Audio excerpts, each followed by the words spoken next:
기도드리겠습니다. 살아계신 아버지, 주님의 은혜와 섭리 가운데 한 주간을 보내게 하시고 새로운 이 한 주를 주심을 감사드립니다. 죄 많고 허물 많은 저희들 죄 사함을 받게 하시고 이 세상 나그네 길을 주님의 자녀로서 주님을 의지하며 또 주님의 인도하심에 따라 살게 해 주심을 감사드립니다. 지금 이 순간까지 살아온 우리들의 여정이 다 주님의 은혜요, 축복이었음을 주님 앞에 감사와 영광을 돌립니다. 아버지 하나님, 우리 교회를 이곳에 세워주시고 지금까지 인도해 주심을 감사드립니다.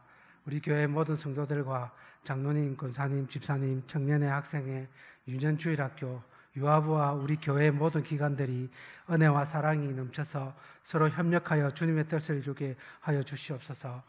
우리의 교회의 어려움을 기도로 함으로써 이루게 하시고 장로님들과 모든 사람들에게 지혜를 다하여 주시고 성령 충만하게 도와주시옵소서. 오랜 세월을 교회를 지켜주신 성도님들과 어린아이들까지 하나님의 중심으로 하나가 되게 하여 주시고 우리 교회가 이 지역에서 생명과 영혼을 구하는 방주의 역할을 제대로 해낼 수 있도록 우리 교회와 늘 함께하여 주시옵소서. 말씀드리는 목사님께 함께하여 주시옵시고 저희들이 드리는 이 예배를 주님이 온전히 받아 주실 것을 믿사옵고 모든 것을 감사드리오며 예수님 이름으로 간절히 기도드렸습니다. 아멘.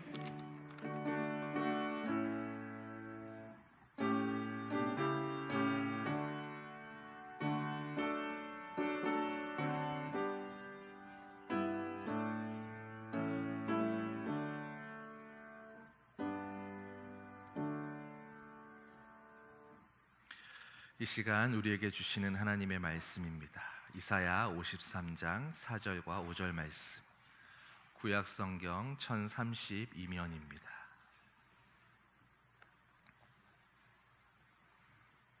다 찾으셨으면 4절, 5절 우리 합독하도록 하겠습니다. 그는 실로 우리의 질고를 지고 우리의 슬픔을 당하였거늘 우리는 생각하기를 그는 징벌을 받아 하나님께 맞으며 고난을 당한다 하였노라. 그가 찔림은 우리의 허물 때문이요 그가 상함은 우리의 죄악 때문이라. 그가 징계를 받음으로 우리는 평화를 누리고 그가 채찍에 맞음으로 우리는 나음을 받았도다. 아멘.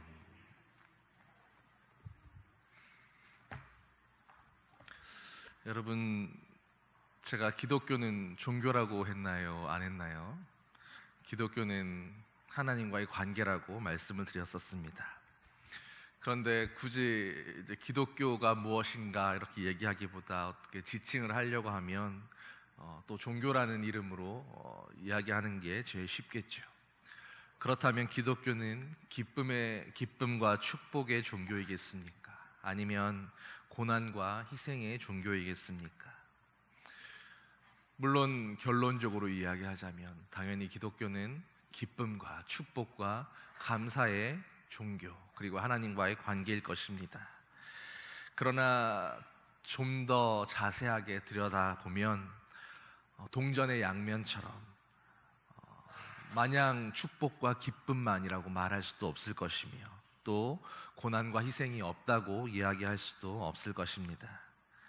동전의 양면처럼 앞면과 뒷면이 다 가치가 있고 소중한 것처럼 기독교의 기쁨도 또 고난도 함께 하는 것입니다. 죄 가운데 살다가 정말로 인생의 고통 한가운데서 신음하며 살다가 마침내 예수님을 만나고 예수님의 능력을 경험하고 그분의 십자가에서 사랑과 용서를 경험했던 일들을 생각한다면 당연히 기독교는 기쁨과 축복의 연속일 것입니다. 그러나 여러분 어떠십니까? 우리가 그런 예수 그리스도를 만나고 이제는 그 예수 그리스도를 따라가는 일을 생각해 본다면 이제는 내가 만난 그 예수님을 누군가에게 전하는 것으로 상황을 바꾸어 본다면 어떻겠습니까? 오늘 내가 예수 그리스도와 같은 모습으로 살고 있으십니까? 누군가가 나를 통해서 예수 그리스도를 만나고 복음을 영접해야 할 텐데 그렇게 바라본다면 오늘 내 삶에는 온통 변화되어야 할 부분밖에는 없어 보입니다. 여전히 나는 세속적인 욕망 가운데 살고 있으며, 여전히 나는 예수 그리스도를 닮지 못했고, 내 언어에는 여전히 믿음 없는 말들과 불평과 낙담과 비난과 정죄가 가득한 것을 보게 되는 것입니다. 또 내 행동과 태도는 어떻습니까? 여전히 미움과 차별과 편견의 몸짓들이 가득해서 탄식하며 주님의 십자가 앞에 오늘 또다시 고개 숙일 수밖에 없을 것입니다. 그러니 예수 그리스도, 그분을 닮아가고 그분을 따른다는 측면에서 생각해 본다면, 그래서 나를 통해서, 내 삶을 통해서 누군가가 예수 그리스도를 만나고 경험할 수 있도록 해야 한다는 것을 생각해 본다면, 그렇게 살아가는 그 삶이 어쩌면 너무나 어렵고 힘들고 고달파서 희생과 눈물이 함께 한다라고 밖에 말할 수 없을지도 모릅니다. 바로 그 정점에 십자가가 있는 것이겠지요. 십자가는 말 그대로 희생입니다. 희생이란 누군가를 살려내기 위해서, 혹은 어떤 목적을 위해서 자신의 목숨이 되었던, 재산이 되었던, 건강이나 명예나 이익이 되었던, 어쨌든 무엇이든 포기하고 양도하고 내려놓는 것을 말합니다. 그렇다면 그 희생의 십자가에서 우리가 닮아야 할, 우리가 따라가야 할 그 예수 그리스도는 무엇을 희생하신 것이겠습니까? 오늘 4절 말씀을 다시 읽어드리겠습니다. 그는 실로 우리의 질고를 지고 우리의 슬픔을 당하였거늘 우리는 생각하기를 그가 징벌을 받아 하나님께 맞으며 고난을 당한다 하였노라. 첫째로 주님은, 우리의 예수 그리스도는 우리의 질고와 슬픔을 위해서 십자가에서 희생하셨습니다. 질고는 질병과 고통을 이야기하는 것입니다. 그리고 거기에 슬픔까지. 여러분, 그런데 주님께서 우리의 질고를 지고 우리의 슬픔을 대신 당하기 위해서, 이런 것들을 위해서 주님이 십자가에서 희생당해 주실 이유가 있었습니까? 한번 생각해 보십시오.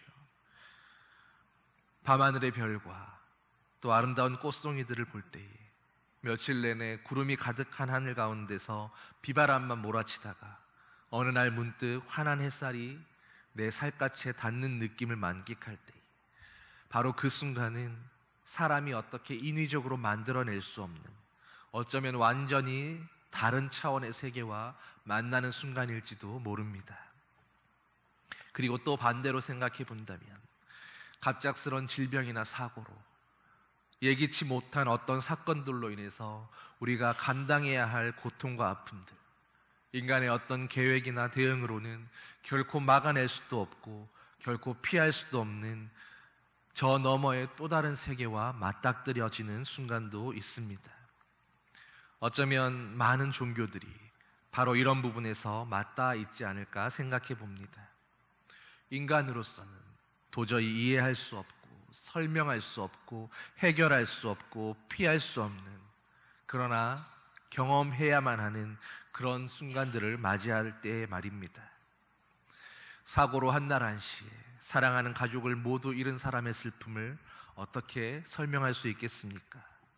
자신의 잘못이 아님에도 일찍 세상을 떠나보낸 아이를 늘 아프게 가슴에 묻고 살아가는 어머니의 고통을, 또 고칠 수 없는 희귀병으로 평생을 불편을 감수하며 살아야 되는 그런 이들의 절망을, 그런 상황들 앞에서 사람은 할 수 있는 것이 아무것도 없구나, 우리는 여전히 연약한 인간이구나 하고 두 손 두 발을 다 들게 되곤 합니다. 돈이 많아도, 권력이 아무리 있어도, 인기로도 고쳐지는 것들이 아닙니다. 어떠한 상황도 우리의 어떤 것으로든 해결할 수 없는 무력감만을 느끼게 할 뿐입니다.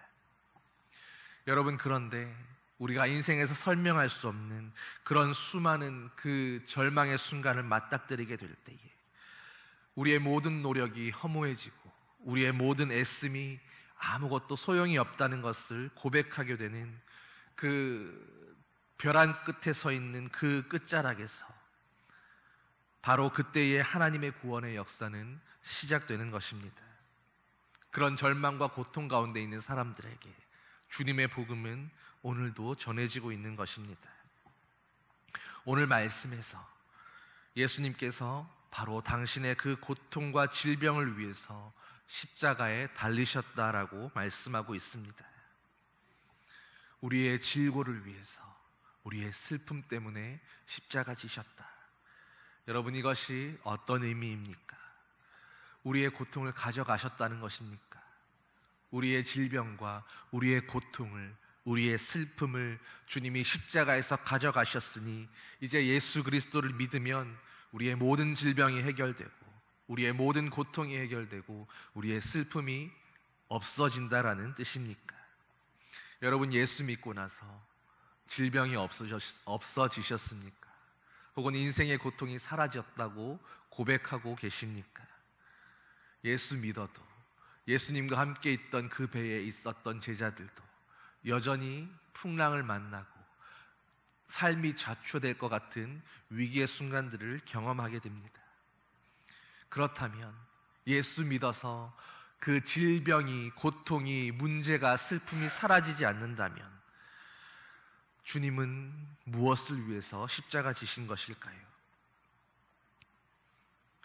질병과 고통으로 인해서 우리가 겪게 되는 그 모든 절망과 고독과 눈물과 한숨을 이제 주님이 함께 지셨다라고 하는 것은 우리에게서 그 문제들을 다 해결하셔서 이제는 없애주겠다라는 것이 아니라 바로 우리가 겪어야 되는 그 고통의 순간들을 주님이 오롯이 함께 하시며 함께 겪으시고 그 시간들을 함께 해 주신다라고 하는 의미입니다. 세계적인 신학자 칼 바르트가 생전에 사랑했던 두 가지가 있었습니다. 하나는 모차르트였고, 그리고 또 하나는 프랑스 꼴마르의 운털린덴 미술관에 있었던 마티아스 그리네발트의 이젠하임의 제다나라는 그림입니다. 그는 사람이 하나님께 베토벤으로 부르짖지만 하나님은 언제나 우리에게 모차르트로 대답하신다라고 말했습니다. 그러면서 늘 모차르트의 음악을 틀어놓고 그렇게 지냈다고 하는데, 그런 그의 책상 앞에 언제나 붙어 있었던 그림이 바로 이젠하임의 제다나였습니다. 그림 한번 보여주시겠습니까?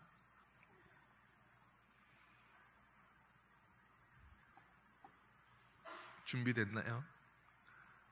네. 자, 이젠하임의 제다나 그림입니다. 가운데 예수님께서 십자가에 달려 계십니다.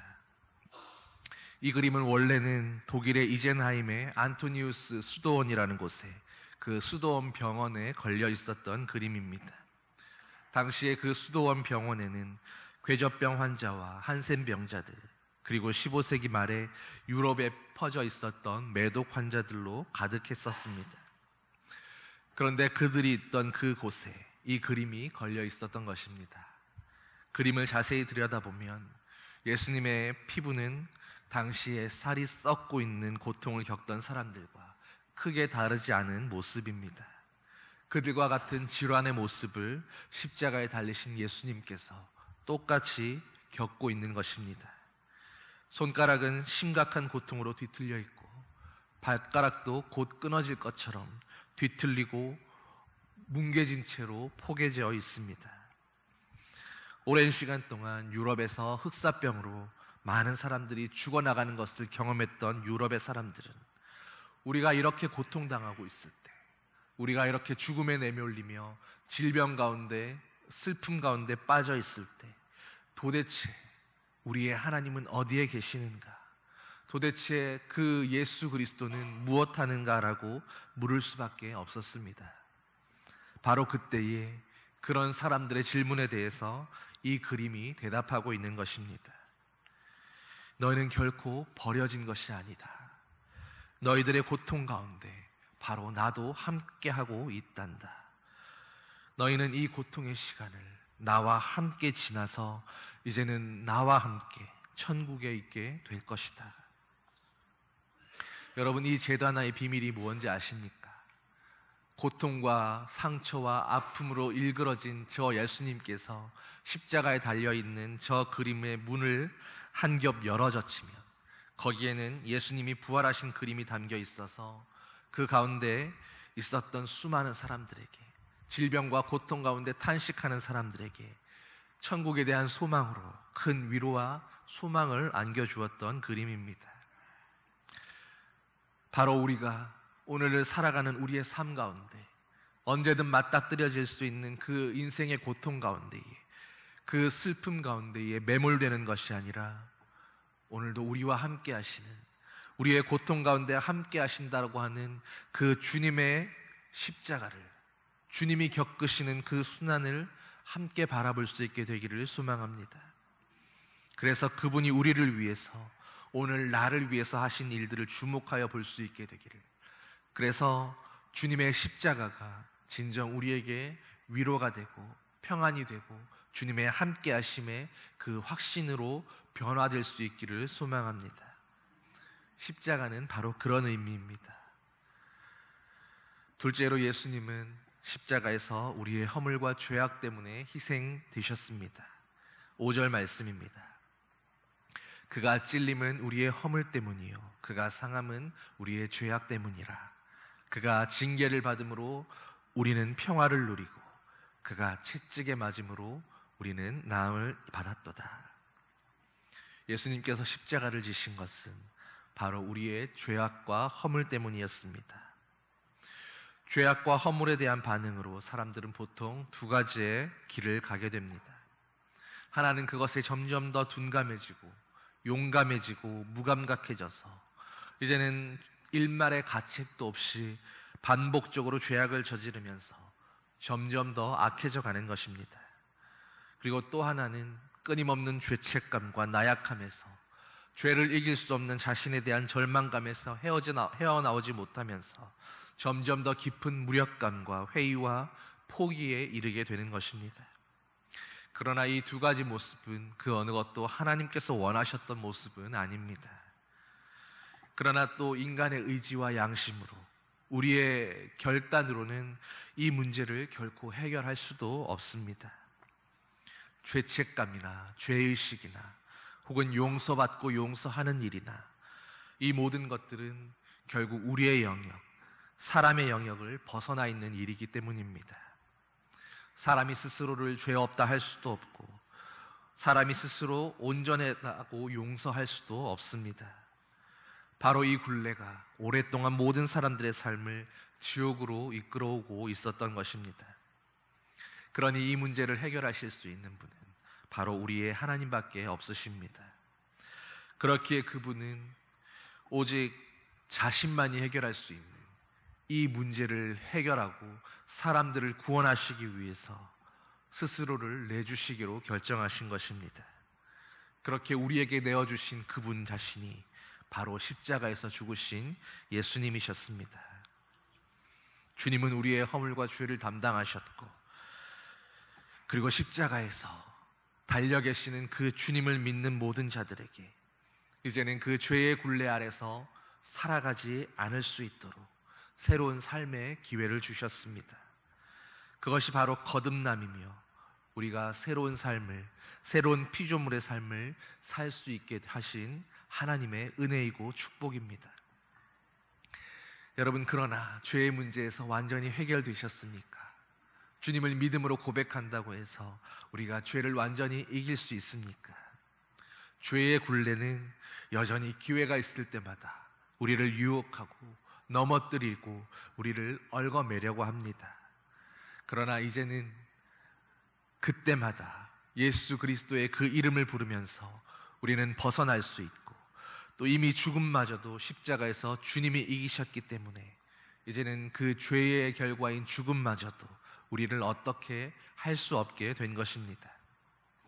죄는 오랫동안 많은 사람들에게 사망을 가지고 위협해 왔습니다. 너 그러다가 죽을지도 모른다. 그렇게 가난하고 아무것도 가진 게 없으면 이 땅에서 살다가 어느 날 갑자기 죽게 될지도 몰라. 그러다가 병들면 어떻게 하려고 그러니?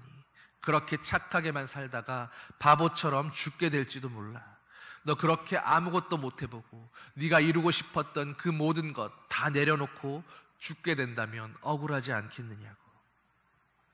그러나 십자가의 주님은 우리의 가난의 문제도, 질병과 고통의 문제도, 심지어 죽음의 문제마저도 우리가 더 이상 두려워하지 않고 살게 하셨습니다. 이제는 죽음 너머에 있는 그 진정한 자유와 영원한 생명을 바라보며 살게 하신 것입니다. 우리는 모두 반드시 한 번은 죽게 되겠지만 이 땅에서 수없는 질병과 고통과 슬픔의 순간을 맞닥뜨리게 되겠지만, 그러나 이제는 예수 그리스도로 말미암아 이 땅을 살아가면서 십자가의 주님과 늘 동행하면서 매일매일을 맡기며 살 수 있기에 죽음이 죽음이 아니고 십자가, 질병과 고통이 절망이 아니라 하나님께서 함께 하심을 알기에 또 혹시 죽게 된다 할지라도 기쁘게 손 놓고 주님과 영원히 함께 살 수 있는 그 천국을 허락하셨음을 알기에 우리는 십자가의 주님을 바라보며 오늘도 자유할 수 있는 것입니다.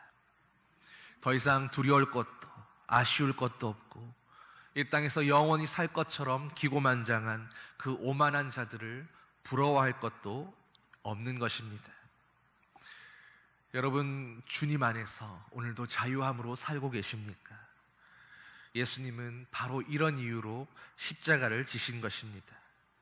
내가 진정 자유할 수 있도록 죄의 굴레에서, 죽음과 질병의 굴레 가운데에서 이제는 두려워 떠는 것이 아니라 그 모든 것들을 내려놓고 주님 안에서 영원을 꿈꾸며 살아갈 수 있도록 진정한 영원한 생명 가운데 자유한 자로 오늘을 감사하며 살아갈 수 있도록 나를 위해 십자가를 지신 것입니다.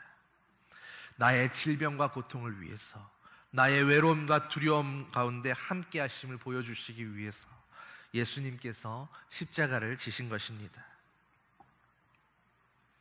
나의 죄와 허물과 상처와 아프고 나빴던 그 모든 기억들과 여전히 누군가를 향해서 용서하지 못하고 또 누군가에게 용서받지 못한 채로 그 절망의 벼랑 끝에 서서 숨어있던 나를 불러내시기 위해서 나의 본래의 형상을 찾아주시고 나를 지으셨을 때 보시기에 심히 좋았다고 하셨던 그 아름다운 인생의 모습을 우리가 선하게 살아가도록 주님은 도우시기 위해서 십자가 지신 것입니다.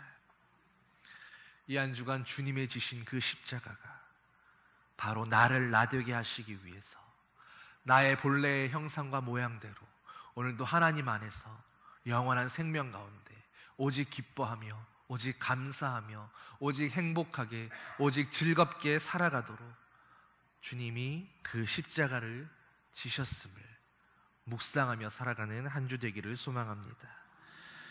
예수님을 따르는 길은 바로 그 십자가를 날마다 내 품에 지며 내 십자가도 그런 기쁨과 소망으로 감사함으로 짐지고 가는 길임을 늘 생각하면서 오늘 주님이 지신 그 십자가처럼 우리도 주님을 닮아서 우리 각자의 십자가를 지며 하나님의 형상을 닮은 예수 그리스도의 모습을 간직한 그런 주님의 자녀들로 오늘도 살아가는 그런 저와 여러분 되시기를 간절히 축원합니다.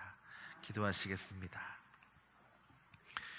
사랑의 아버지 하나님, 주님의 십자가는 그저 책에 기록된 대로 우리의 죄 문제를 해결하신 그 구원의 십자가, 나와는 멀리 떨어져 있고 왠지 글자 속에서만 움직이던 그런 십자가가 아니라 나를 나되게 하시기 위해서, 내가 진정 행복하기를 바라셔서, 내가 진정 기쁘게 살기를 바라셔서, 내가 꿈꾸고 바랬던 그 행복과 기쁨과 감사와 그 환희에 찬 아름다운 인생을 바라보며 살기를 원하셔서 오늘 나를 위하여 내 죄의 문제를, 죽음의 문제를, 질병의 문제를, 탄식과 절망의 문제들을 대신 짐져주기 위해서 주님이 지신 것임을 깨닫게 하시니 감사드립니다.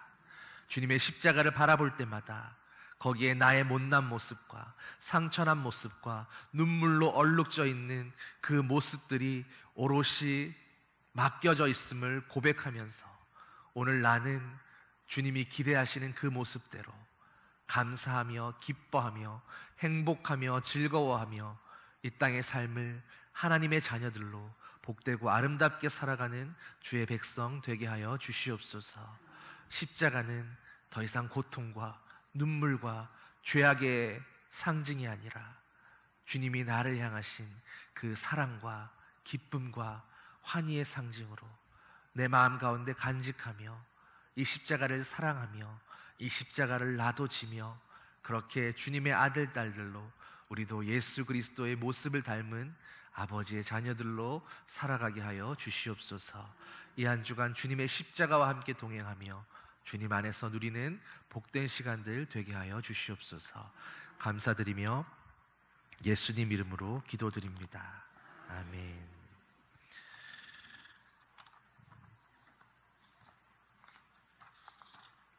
439장 함께 찬양하시겠습니다.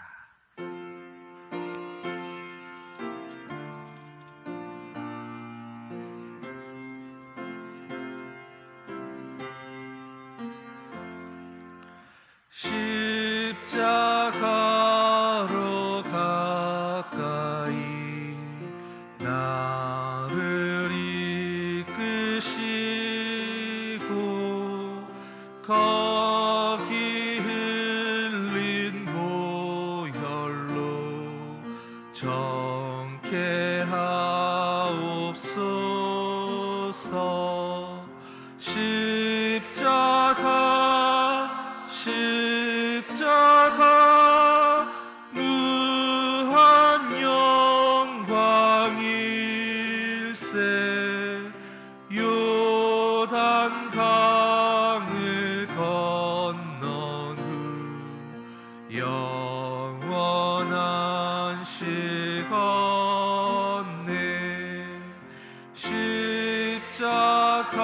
십자가에 가까이 내가 떨고 섰네. 거기 있는 새벽별 내게 비추시네. 십자가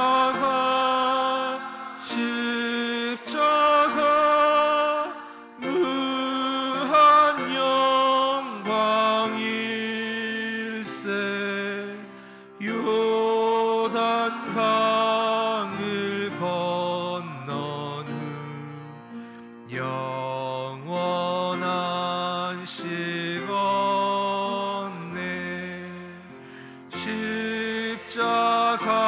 십자가로 가까이 가게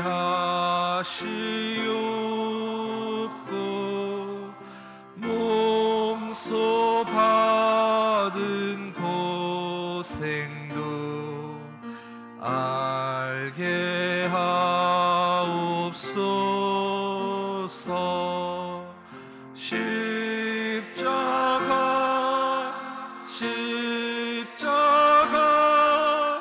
무한 영광일세. 요단 강을 건넌 후 영원한 시건네. 십자가 가까이 의지하고 서서 천국 이를 때까지 항상 머물겠네. 십자가